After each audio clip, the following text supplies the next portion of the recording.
ওগো আল্লাহ, ওগো মালিক, তুমি ছাড়া তো আমাদের আর কেউ নাই, তুমি ছাড়া তো আমার আর কেউ নাই।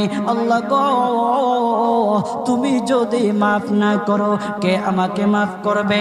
তুমি যদি মাফ না করো কে আমাকে মাফ করবে? তুমি যদি আমাকে মাফ করো তাহলে তোমার কোনো দিকে কমবে না, তুমি যদি আমাকে মাফ না করো তোমার কোনো দিকে বাড়বে না।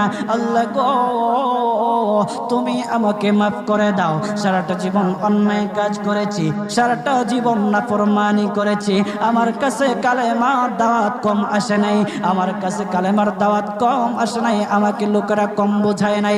ওগো আল্লাহ, তুমি আমাকে মাফ করে দাও। মাফ না করলে কোথায় যাব, কার কাছে যাব? বাবা যখন মারে তখন মার কাছে আশ্রয় নেওয়া যায়, মা যখন প্রহার করে তখন বাবার কাছে